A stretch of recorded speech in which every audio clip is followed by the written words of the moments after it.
Fior, have you ever wondered why the Chinese appear to be using drugs such as marijuana, methamphetamine, and fentanyl to damage, destroy, and in many cases, extinguish the lives of a younger generation of Americans? You might find the answer by doing a little research on what history calls the Opium Wars. There were two armed conflicts between Western countries and China that took place in the middle 1800s. The first was from 1839 to 1842 between Britain and China over China's attempt to ban opium. And the second was fought from 1856 to 1860, and it pitted Britain and France against China. In both wars, the foreign powers won. After the second, the Chinese were forced to legalize the drug, and in some cases, their citizens became addicted. Fast forward to the Vietnam War and the heroin and other opioids that are reported 42% of our military members tried at least once, with some coming back addicted. According to Peter Schweizer's new book, Blood Money, on page 11, there's a quote from the Chinese foreign minister in 1965 who was meeting with the Egyptian president Nasser. Chow En-lai told Nasser in part, quote, "Do you remember those days when the Westerners forced sales of opium on us? Today, we will pay them in their own coin. We will use opium to shatter the morale of the U.S. troops in Vietnam, and the effects on the United States will be beyond prediction." Joining us now is that author, Peter Schweizer, the president of the Government Accountability Institute. Sir, you just released your Blood Money, Why the Powerful Turn a Blind Eye While China Kills Americans. Peter, welcome to Victory News. Great to be with you. Thanks for having me. Peter, the drugging of America, it appears to be in part a payback against the West for the opium wars, would you say?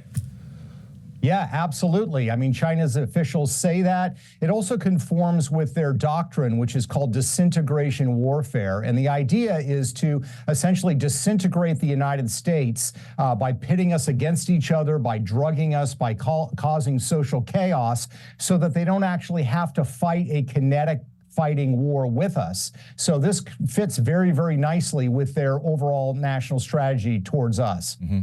Now, one of the most interesting aspects of your book, and I've read the whole thing, is what else the Chinese are doing in what we can probably call their Target America or Battle for the Minds of Young Americans campaign. Tell us about the Chinese support for movements that aim to really tear our freedom-loving society apart. Let's start with Black Lives Matter, for example, the riots that took place shortly after the death of George Floyd.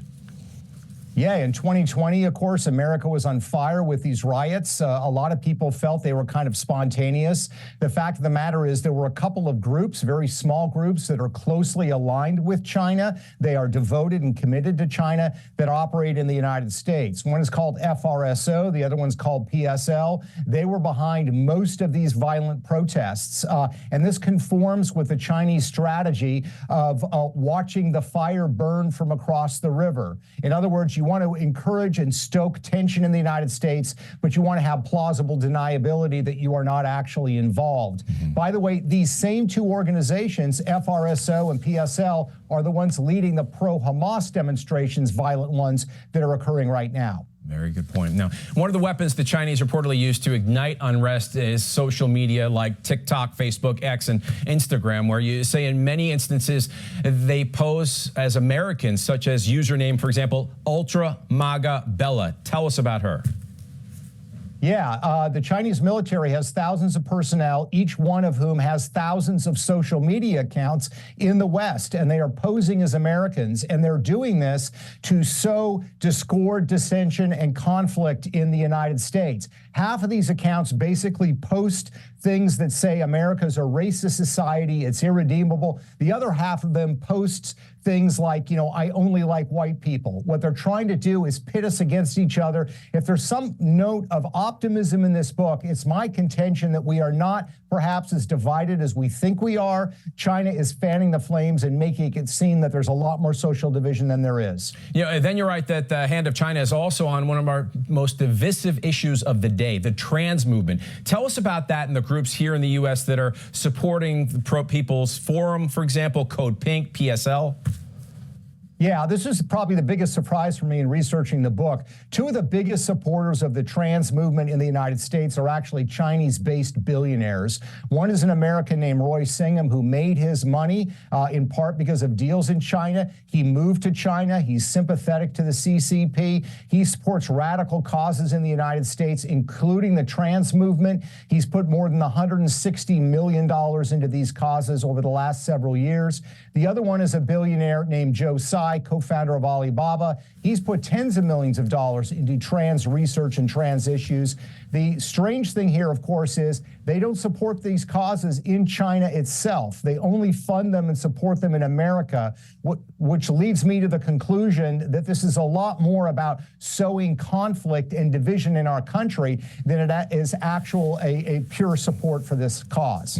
Appears to be. Now, clearly, our intelligence agencies know what the Chinese are up to, which means the president, vice president, congressional leaders are likely aware. So the question is, why are our politicians just talking about fentanyl, for example, and not looking straight at the camera and telling the president of China to stop killing younger Americans?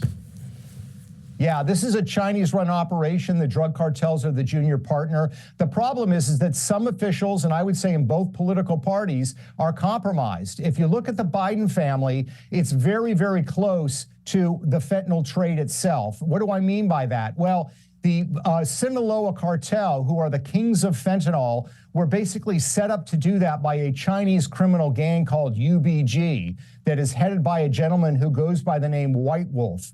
White Wolf had a business partner who in 2017 gave the Biden family a $5 million interest-free forgivable loan, a loan that they have never repaid. So you literally have 1 degree of separation between the Biden family and the fentanyl trade itself.